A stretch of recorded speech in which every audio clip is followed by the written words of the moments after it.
Hey Tumblers coaches, here for the spring 2024 weeks 7 and 8 lesson plan coverage. The gym is not super clean right now, so please ignore the extra things laying around.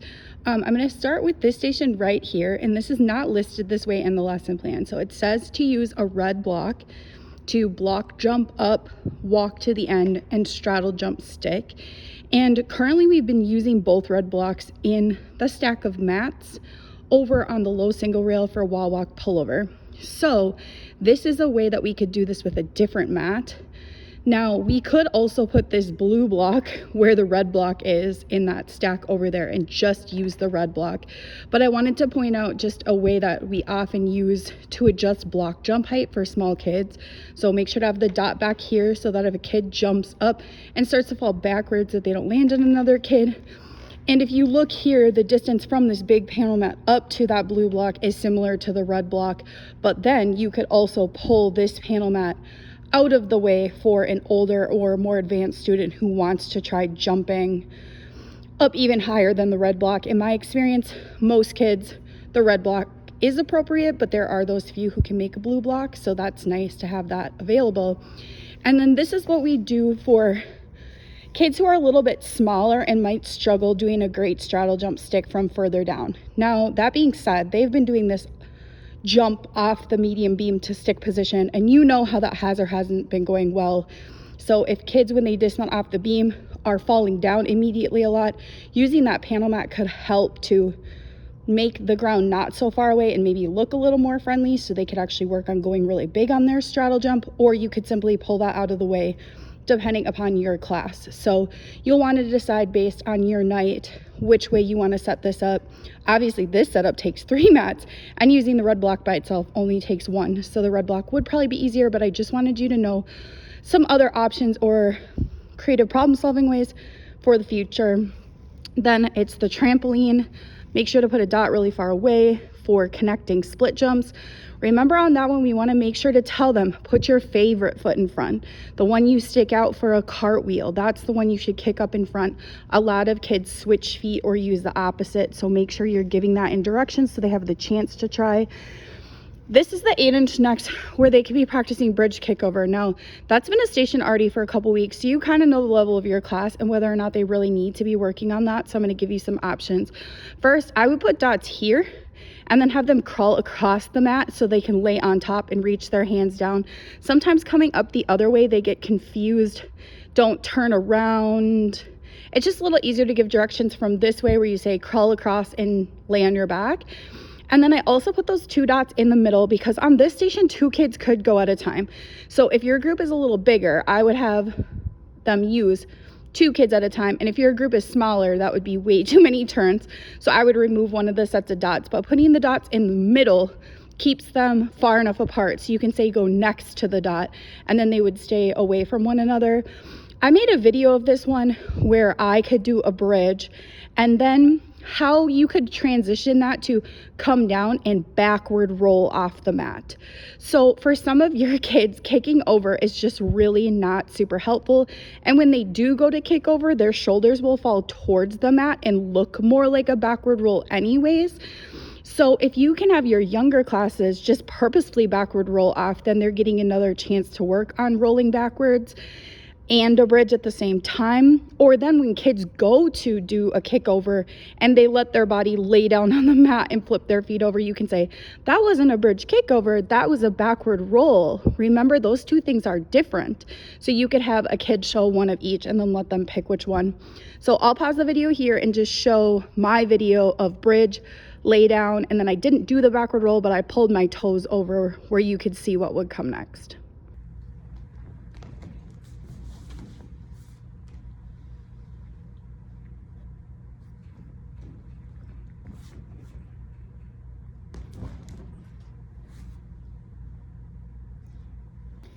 Then next we come to this station. So technically the setup is listed the same as the lesson plan, and what we're working towards is a run, hurdle, arm circle, handstand, flat back, which is realistic for some kids to try and other kids not even close. So I wanted to go through a couple different ways you could use this one, and you'll really have to pick depending on your class. So obviously we've been doing a pop-up, and then we've been doing those donkey kicks on another mat, and this is kind of putting those two together to go run, donkey kicks, and then they can forward roll onto the mat on the last one if they choose to.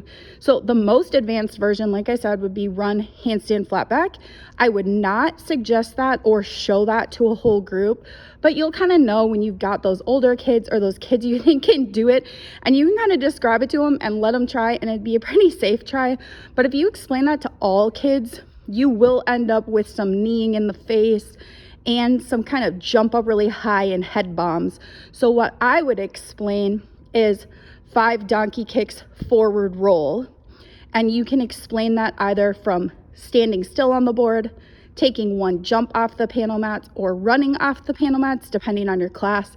I chose to set this panel mat half on the springboard for now, and I only put 1 out because I think it's a good time to slow the kids down a little bit, but then you could always pull the mat back and add another mat for your classes who've already been kind of mastering that the last couple weeks.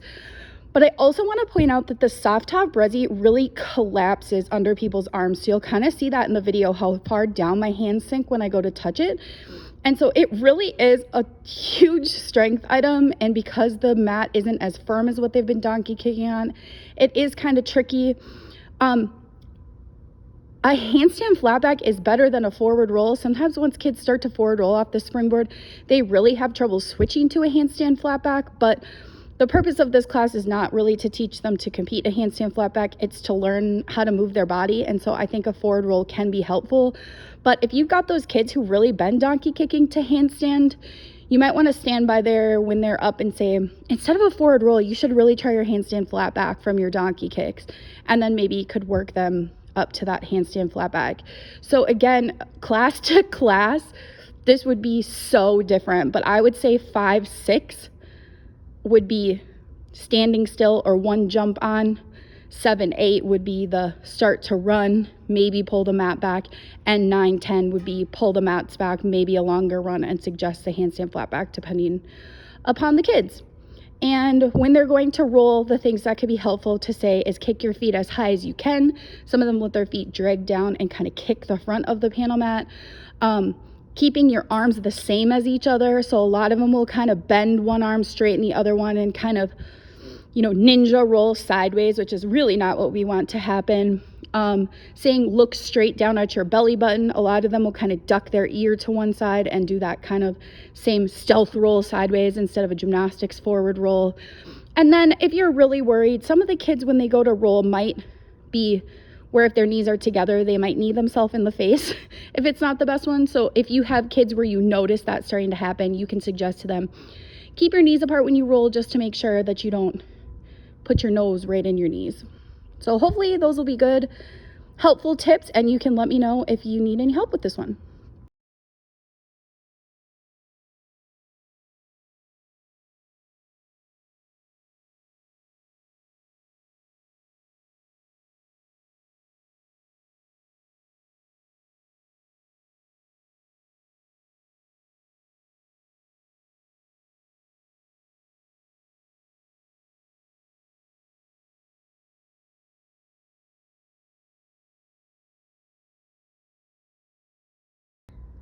Over on this side of the room, there is 3 new stations that'll be set up. This one, medium beam, is walking backwards, and I just showed with 1 shoelace. It also works if you put a dot on the ground, but the kids going backwards, their first question is going to be, how do I know I'm not going to go off the end? And they'll keep kind of turning their head around and acting nervous about it. So if you put a shoelace about there or even a little further this way, you can say you should stop when you see the shoelace. You're going to walk over it, and once you can see it, that's when you should stop and turn around. And you can do the same with the dot on the ground, and that will prevent them right away from kind of ending up walking sideways and turning around a little bit too early. And then I made a video of this one on the beam showing that we could suggest them to get up facing the other way. Of course, the transitions of flat feet up to releve and then hands on your hips up to crown. And then I also showed near the blue shoelace, when they turn around, they're gonna wanna do it just kind of shuffling on flat feet. And I showed that, and then showed how you can also take that opportunity to teach what a pivot turn is to the more advanced kids, where you go up on releve and say maybe spin on your feet is the most relatable term that you can use to them, because your feet really stay still, but you turn around.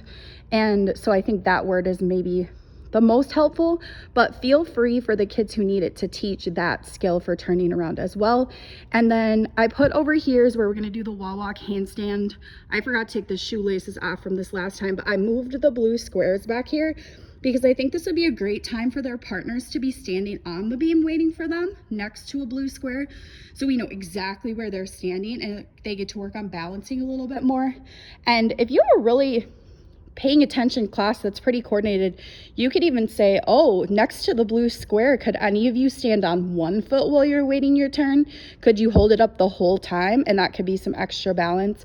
And then I did a video of the wall walk up to handstand. I do not think we should scooch their hands towards the wall. I am 100% fine on wall walkers with flexed feet standing on the wall, and would more worry about them being able to get their knees straight and their body staying in more of a hollow position and never arched. And then being able to say things like our knees never touch the wall, our belly button shouldn't touch the wall, so that they look more like a curved rainbow or a bridge. Sometimes it's easy to say, instead of their tummy being down by the floor. So you can see that in the video. And I do think that after this Saturday's classes, I'm going to take this cheese mat and move it onto this wall, just because I'm not sure how long the way this is attached will withstand getting walked on every day for a couple weeks. And then over here, we'll be able to do our kneeling handstand up to the gray resi wall. I did make a video of that one as well, and it's kind of showing a transition from easiest to hardest for what it will look like for some kids to hopefully the other kids in the middle would be where they're just kicking up to a handstand. And then I did show a jump to straddle handstand that you could give to those kids who are really mastering a handstand and who may want to move past that point. And then continuing on with the wall walk pullover, where you'll be able to use the wall bar. You could also put a block under this bar like we talked about before. And then over here is where we've been leaving this set up. There's the panel mat to make that the right height. This is easy to walk their feet on and kick over still if they need a higher or bigger up bar. And there's that red block that was in the other part of the lesson plan that you could switch out with the blue one from floor to be over here, so you could use this one if you prefer.